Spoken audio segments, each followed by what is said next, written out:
Irmãos e amigos queridos, que prazer imenso poder compartilhar um pouco mais da Palavra de Deus com vocês. Eu sou privilegiado por poder fazer isso e eu quero aproveitar esse tempo para refletir um pouquinho sobre o que a gente está vivendo nesse momento. Eu estava vendo um show gospel na TV, foi gravado em 2018, um cantor americano muito famoso, um estádio muito cheio, lotado, muita gente, todo mundo louvando. E eu fiquei pensando, gente, isso hoje é inimaginável. As pessoas estão aglomeradas num lugar assim, com tanta gente. E eu fiquei pensando, gente, o que aconteceu com a gente? O que aconteceu conosco? O que houve com o mundo? E o primeiro pensamento que vem para a gente é de tristeza, de uma certa revolta, assim, por que a gente está vivendo esse tempo tão difícil? E eu comecei a pensar um pouco sobre a história do filho pródigo. E muito mais, não só na história do filho pródigo, mas também na história do irmão do filho pródigo, que chegou em casa e viu toda aquela festa porque o pai aceitou o filho de volta, perdoou os seus pecados, e ele ficou indignado com aquilo, ficou aborrecido porque aquilo estava acontecendo. E eu queria refletir com vocês o que essas atitudes do filho mais velho podem trazer para a gente de ensinamento. E para isso eu queria ler com vocês em Lucas, no capítulo 15, dos versículos 25 a 32. Vamos ver lá juntos. Então, diz assim: E seu filho mais velho, estando no campo, e quando veio e chegou perto de casa, ouviu a música e as danças, e chamando um dos servos, perguntou-lhe: O que era aquilo? E ele lhe disse: Veio teu irmão, e o teu pai matou o bezerro cevado, porque o recebeu são e salvo. Mas ele se indignou e não queria entrar. E saindo o pai, estava com ele. Mas respondendo ele, disse ao pai: Eis que te sirvo há tantos anos, sem nunca transgredir o teu mandamento, e nunca me deste um cabrito para alegrar-me com os meus amigos. Vindo, porém, este teu filho, que desperdiçou os teus bens com as meretrizes, mataste-lhe o bezerro cevado. E ele lhe disse: Filho, tu sempre estás comigo, e todas as minhas coisas são tuas. Mas era justo alegrarmos-nos e folgarmos, porque este teu irmão estava morto e reviveu, e tinha se perdido e achou-se. Querido, Jesus falou a respeito de 3 perdas aqui, um pouco antes. Ele colocou 3 parábolas. Uma parábola foi a parábola da ovelha perdida, que foi encontrada. Depois a parábola da moeda perdida que foi encontrada. E a terceira parábola foi essa parábola do filho pródigo. Nessas 3 parábolas, só tem um personagem que não ficou satisfeito com o que aconteceu. Foi o filho mais velho, irmão do filho do pródigo. No meio de toda a festa do resgate, da salvação, a voz do filho mais velho destoa. Ele estava triste, ele estava revoltado com seu pai. Ele ficou irado porque o pai foi misericordioso com o filho mais novo.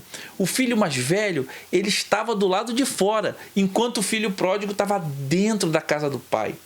O perigo tremendo foi ele estar na casa do pai, mas estar fora da casa do pai. Isso aponta para a gente que muitas vezes, muitos de nós estamos dentro da igreja, trabalhando, obedecendo, cumprindo as leis, cumprindo os nossos deveres, e mesmo assim não estamos com o coração ali. O nosso coração está longe daquele lugar. E eu queria refletir com você essas atitudes do filho mais velho e o que isso pode trazer de ensinamento para nós. Aqui Jesus deixou 2 mandamentos muito claros para a gente. Primeiro, amar a Deus sobre todas as coisas, e depois amar ao próximo como a si mesmo. Esse filho mais velho, ele quebrou os 2 mandamentos. Ele não amou a Deus, que era representado pelo pai, e também não amou o irmão, porque não perdoou os erros do irmão. Na realidade, esse filho mais velho, ele confiava na sua própria justiça. Ele se achava mais justo do que o próprio irmão. Ora, essa era justamente a atitude dos fariseus da época. Os fariseus, eles achavam que os pecados eram perdoados pelas ações externas que eles faziam e não pelo coração arrependido. Eles eram orgulhosos. E essa foi a atitude também do filho mais velho.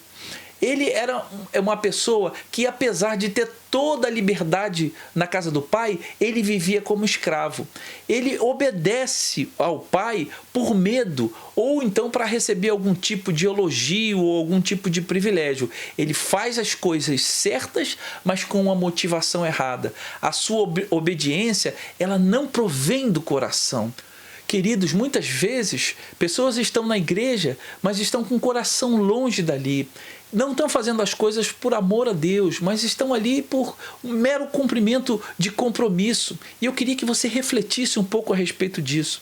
E além disso tudo, esse filho mais velho, ele tem uma amargura tremenda no coração, porque ele se sente injustiçado pelo pai. Ele acusa o pai de ser injusto, porque ele, na realidade, ele não perdoou o irmão, mas o pai perdoou o irmão. Ele se achava mais merecedor do que o filho mais novo.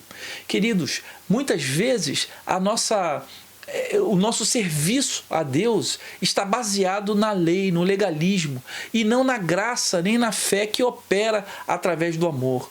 Muitas vezes a gente não está fazendo as coisas com o coração para Deus. E eu fico preocupado com isso, porque às vezes a gente está dentro da igreja, mas está assim com o coração longe do Senhor. Esse filho mais velho, ele não perdoa o filho mais novo e também não restaura o relacionamento com o filho mais novo. Olha como é que ele fala para o pai. Ele fala assim, esse teu filho. Mas logo o pai insere ele dentro do contexto da família e fala assim, esse teu irmão. Ora, esse meu filho também é o seu irmão. Querido, muitas vezes, na presença do pai, as pessoas andam solitárias. As pessoas muitas vezes estão cercadas por muita gente, mas vivem órfãos, vivem solitários, curtindo uma grande solidão, com uma satisfação tremenda dentro da casa de Deus. Eles não se sentem... esse filho mais velho, ele não se sentia dono do que o pai era dono.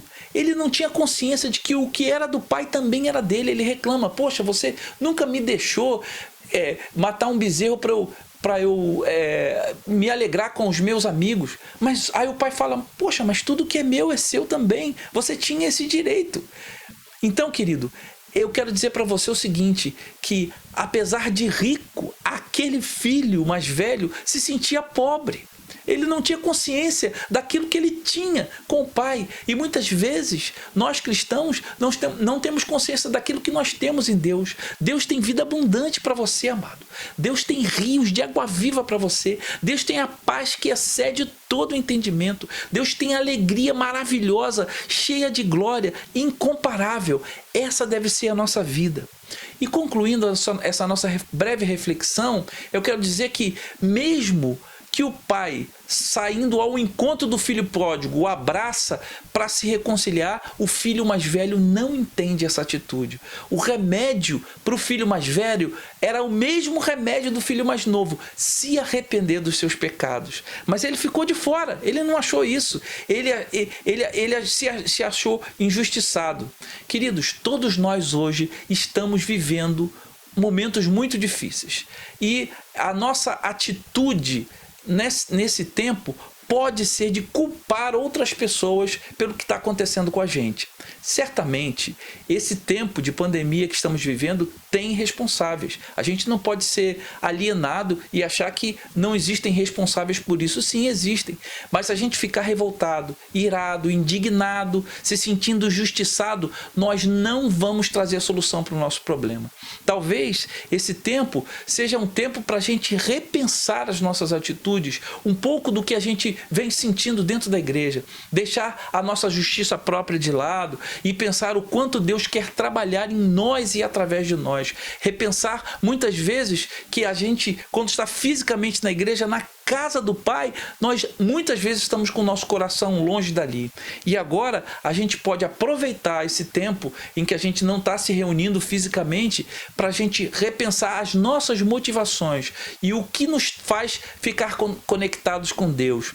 E eu queria refletir para encerrar essa nossa conversa em Efésios capítulo 4, no versículo 31 e 32, que diz assim: toda amargura e ira e cólera e gritaria, e blasfêmia, e toda a malícia sejam tiradas dentre vós.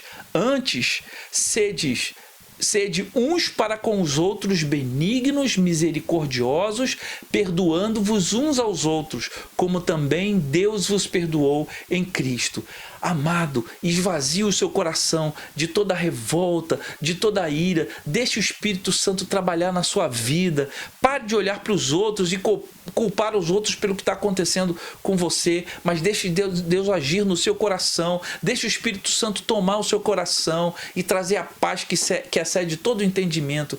E assim, quando a gente puder se reunir novamente, então a nossa motivação vai estar renovada, o nosso coração vai estar inflamado, e aí vai ser festa, e aí vamos fazer parte dessa festa. Você vai estar na casa do Pai, mas sabendo que você faz parte daquela família, e aí nós vamos nos sentir em casa. Que essa seja a palavra de Deus para você. Renove o seu ânimo, a sua motivação. Deus tem muito para você ainda, e Ele te espera na casa dele, no nome de Jesus. Que Deus te abençoe abundantemente, que você tenha um restante de dia abençoado e uma semana maravilhosa na presença do Senhor. Amém e amém.